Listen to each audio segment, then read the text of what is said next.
Yes, Britney, you got me for the whole night. Baby, we gon' get it right. Oh yeah, I don't like no weed, bitch. Just fuck me and just leave quick. Oh no, you pick up with a boss, no worries at all. I can give you everything you need. Your future bright, shorty, your future bright. The music was bright. Smartest move in her life. I knew the song Boss Vibes that I did was going to get Ross's attention because I went to his past and I redid something and I put my own little twist to it and he liked it. My whole goal of this whole competition is to be the first lady of MMG. That's what I want. I can look this good and I can get a lot of attention, but I use my valedictorian mind skills and I make sure I take care of my business. Me and another person had the same beat. I'm really curious who has the other beat she has the same beat. Oh, Kaya. Kaya. So y'all be able to hear the difference in R&B and hip hop. Shots fired. Shots fired. Kaya and I, we had the same beat. I wasn't trying to be mean or catty or anything. I just had to put it out there because I had to save myself. Kaya, you better deliver, Kaya. I believe in you, Kaya. Boy, you can have my heart and all my love. I give you back cause I ain't too quick to judge. And I don't need nobody telling me that this ain't all the stare I can't see. So maybe we should run away. Find another place. Yo. They don't believe. That wasn't the best platform for your voice. Nope. You have a unique voice. And Brit did sound better than yours. They like mine's best. Oh my God! Wow! Oh my God! Hello beautiful people, welcome back to my channel. This is Brownsugar Commentate and I'm your girl, Kayla.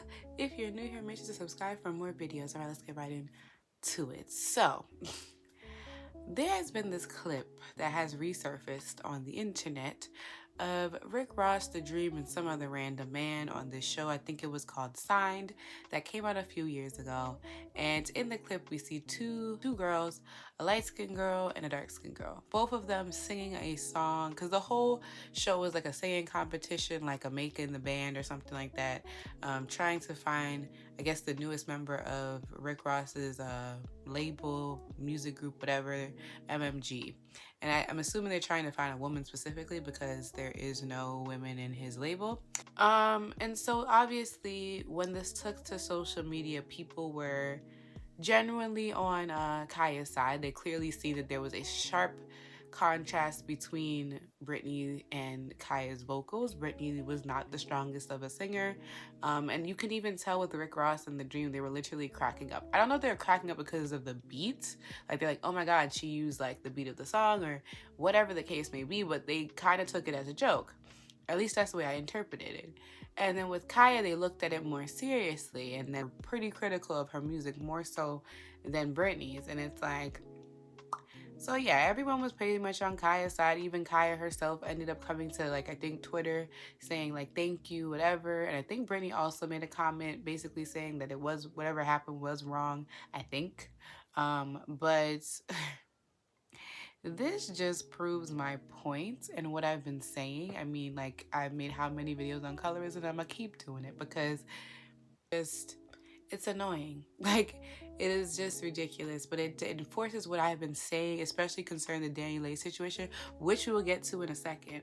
But this whole thing with colorism, it goes beyond dating. Like, I don't even want to mention dating anymore in terms of colorism because it's reductive, because it's so much beyond that. Like, I don't care if you want to date me or not, if you whatever, you take that up with God himself, because there's nothing we can do with some of these men and their ignorance. However, this is what I mean by desirability plays into your access to things as a woman, right?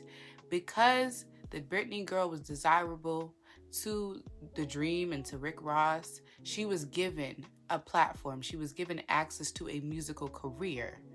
Whereas Kaya, who was clearly more capable, clearly a better singer, right? Way more easier probably to make into an artist than a Britney. you gave her nothing. You didn't even say, let me give you a good enough critique to where she could improve upon. They didn't really say anything. They said, oh, this was not a best use of your voice. That was kind of where they left it. They didn't even say, you know, your vocals sounded great. You're a great singer. They said her voice was interesting. And I really view interesting as look here. As a former grad student, I have used the word interesting plenty of time in a discussion board. Okay, I have used that as a whatever to get my 2 little participation credits or whatever to 2 classmates.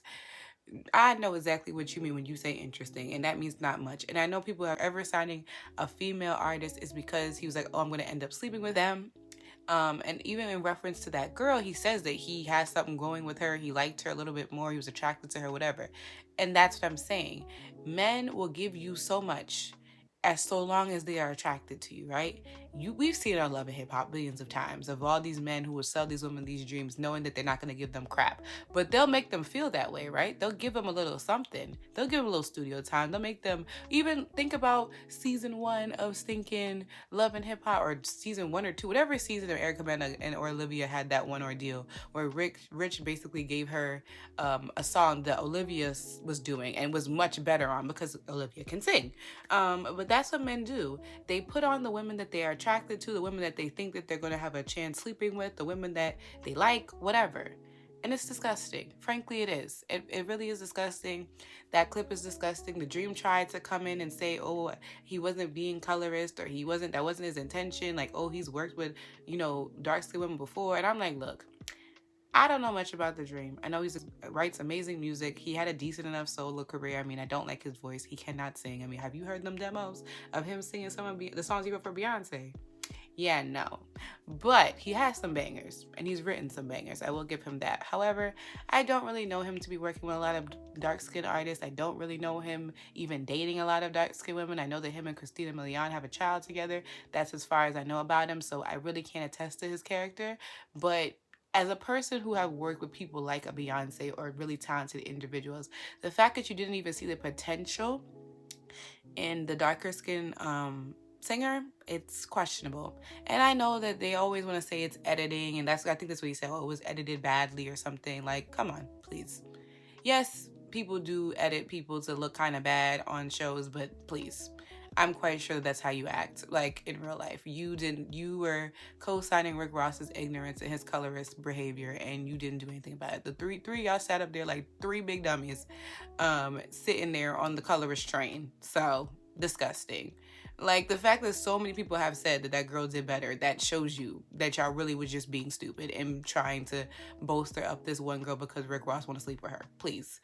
And that's what brings me to this DaniLeigh situation. So we all know, I told you a couple days ago, that DaniLeigh had the whole situation of her writing the little bonus what he want. And since then, obviously, she's gotten tons of backlash from it. Countless people have spoken out about it, basically saying, sis, this ain't it. And I told you she doubled back on the ignorance some more and saying, oh, why can't I make a song about my light-skinned baddies? Even though she is not an African. She is not a black woman. She came back again with a video with box braids, may I add, basically saying, oh, that's not my intent. I'm not colorist because I have a chocolate man. I told y'all about that word chocolate. I told y'all why I don't like that word. But she was basically saying she didn't mean any harm by the song. She just did it because when she's singing the song, she's saying, oh, not every man in the world wants to date a light-skinned girl or date a yellow bone. I just was wearing all yellow, feeling myself in the studio and recorded the song because I know that's what he wants and that's what he has. Girl, I'm telling you, she is trying to dig at that baby mother. I don't care. It's very so disgusting. And then, yeah, she's talking about, oh, well, I have melanin friends. And I'm like, girl, why can't you just say black? Like, why are we calling people melanin and chocolate? Like, just say you're dating a black man. And furthermore, it's giving very much when you call a white person racist or a Trump supporter racist. They're like, how can I be racist? Or my best friend is black, or I have black neighbors, or I talked to a black person once. Like, that doesn't mean you can't still be racist. Like, what do you think when you say that? People are going to be like, oh my God, really? You can't be racist. There's no way. Like, racism doesn't always have to be this violent or overt thing. It can be very subtle. It can be very whatever. You can have a black friend and still think you're better than them. You can have a black friend and still have discriminatory attitudes towards them. It's very, those two things can coexist. You can date a dark skinned man and still be colorist, because for all we know, she's highly fetishizing the baby. And you know what? The baby ain't no saint neither. Make no mistake, because he's part of those men that ignore this foolishness, because she probably ran that song by him and he said nothing about it. Like, he probably thought, oh, this is a banger right here, even though he lying, because you know that song is hot garbage. But even when she posted the song, he put like yellow emojis underneath the thing, so you clearly see it's a cosign. He has no problem with her calling him chocolate. He's okay with that. He probably feels good about himself. And like I said in my colorism video, many black men probably don't think that they deal with colorism because white women and non-black women fetishize the hell out of them. And some black women do it as well. Like, when you say you only want a black man because you think he's big and strong and masculine and he can do all these things, that's fetishization. That is not true. You don't know any, like, dark-skinned men could be very feminine, just like light-skinned men could be rough and tough and all that stuff, right? Like, it's very much, like, that doesn't mean anything. Skin tone does not attest to your character. I can't, like, that's just what it is. So I was just like, this was not an apology. This was you trying to explain something you really could have did. What every time a little celebrity gets into some type of hot water, you consume your little iOS, your Apple Notes, and write out your little whatever, because you just made yourself look worse. And the box spray really just pissed me off to another high level. And like I said, I knew when she was talking about the first time she's like, oh, I don't understand how dark-skinned women or brown-skinned women can make songs about being brown-skinned and I can't make a song about being light-skinned. And then you have people like Charlamagne co-signing that foolishness, talking about, oh, well, what about brown-skinned girl? Is that not whatever?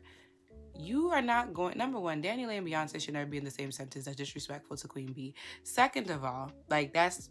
I don't even care if they're in the same room. I don't care. Absolutely not. Second of all, you're going to take a song that is literally with lyrics like, there's complexities in complexion, but your skin is glow like diamonds.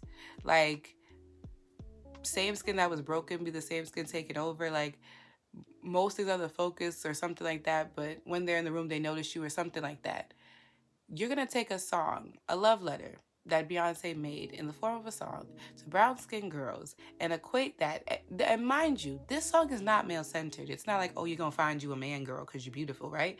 It is literally talking about the world brings you down and tries to play you like you're not beautiful, but you are. And I want you to know that. The thing that people try to chastise you for is the very thing that makes you beautiful. That's the overall message of the song. It's empowering. It's beautiful. Blue Ivy giving her vocals in the background. It's really cute. Yes, there's a man singing at the beginning, but it's not even that deep. Like, it's not male-centered. He's not the focus of the song, right?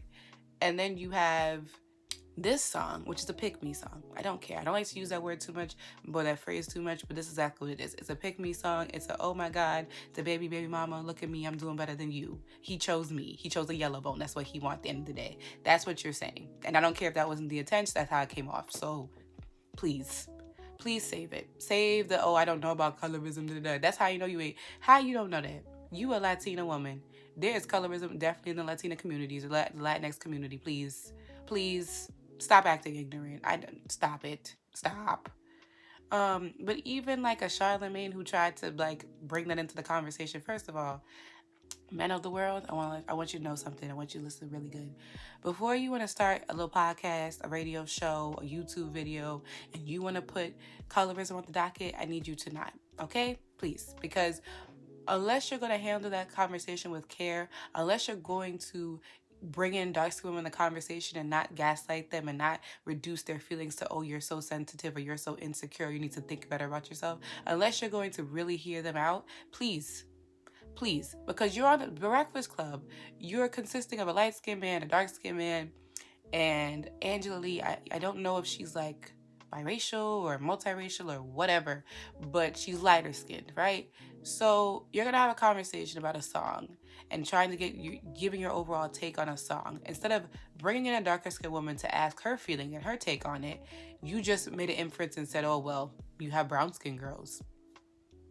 They don't need to be a yellow bone song because every song's about yellow bones. Like I said, countless men make songs every day, month, week, year about light-skinned women. Like, you don't need one. And like I said, it wasn't a song about female empowerment. It wasn't a song even she could have said curly girl, could have said pretty girl, could have said anything. Because people can really take that as they want. Like, right? Pretty girl could be anybody. Light, brown, dark, whatever. But instead, no.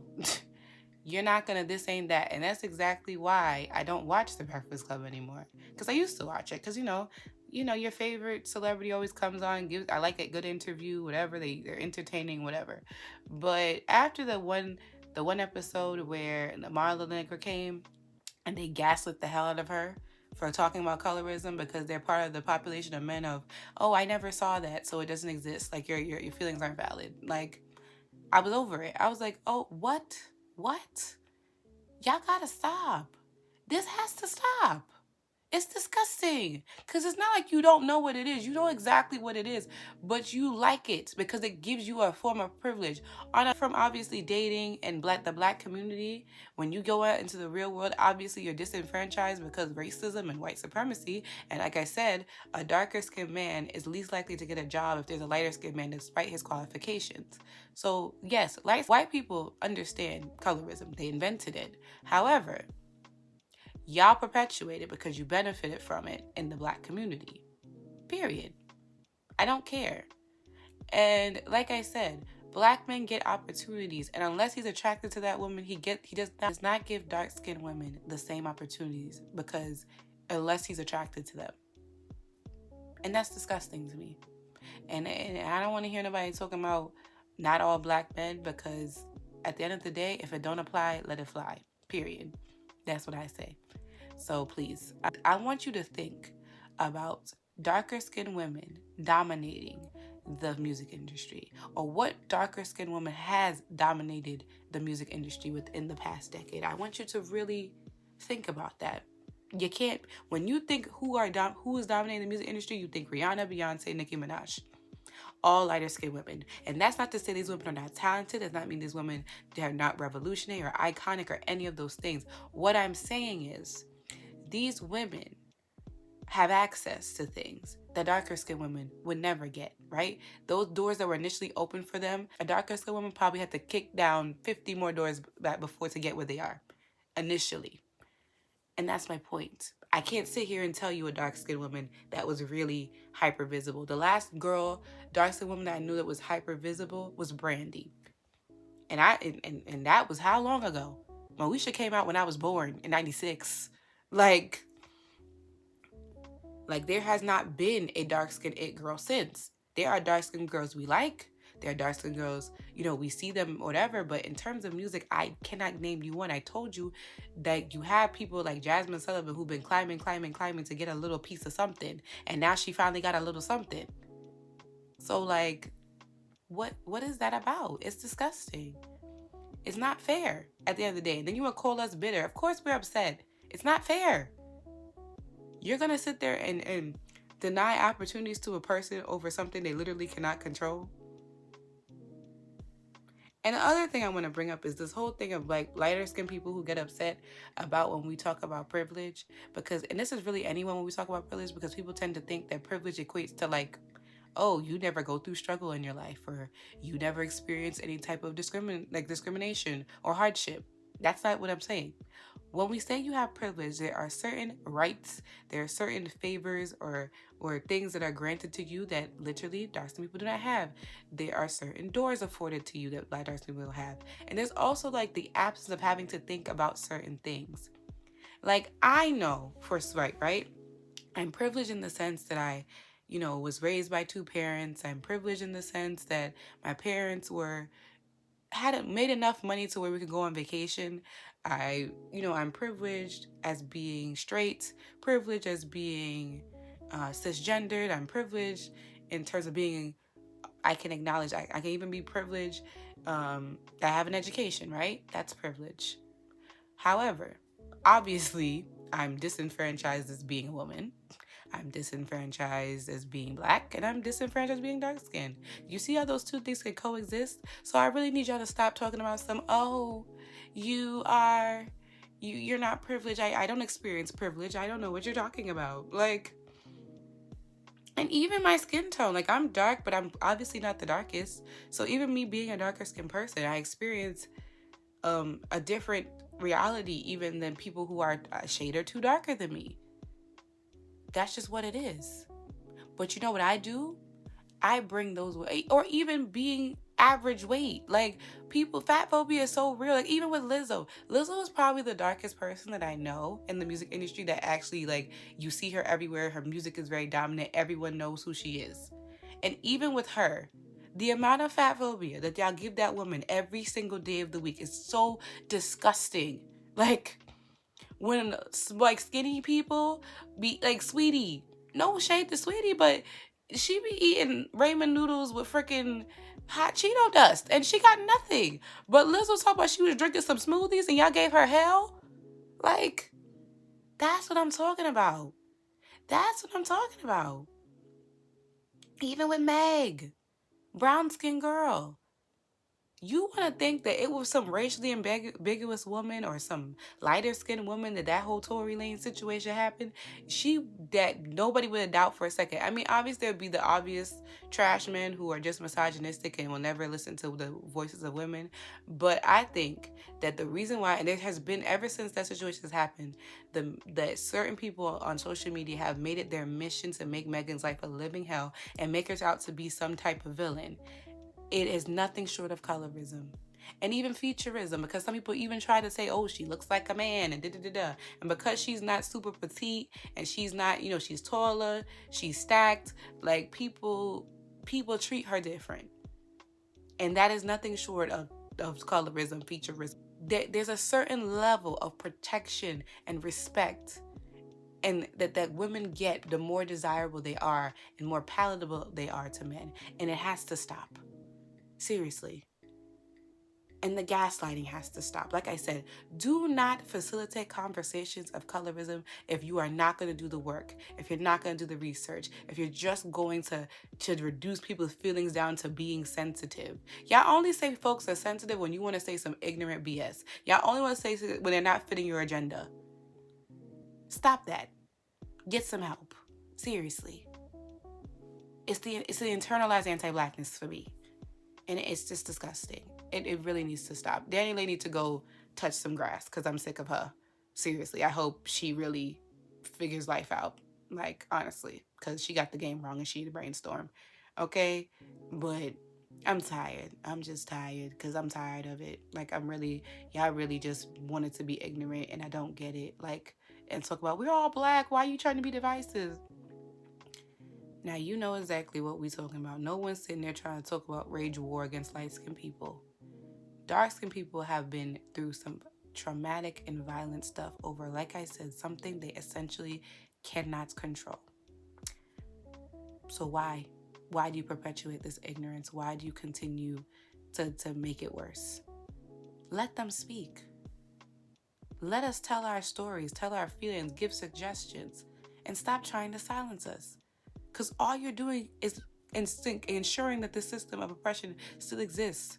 When there's a much bigger system we need to be focused on, and that's racism. But we can't even get into that until we fix this.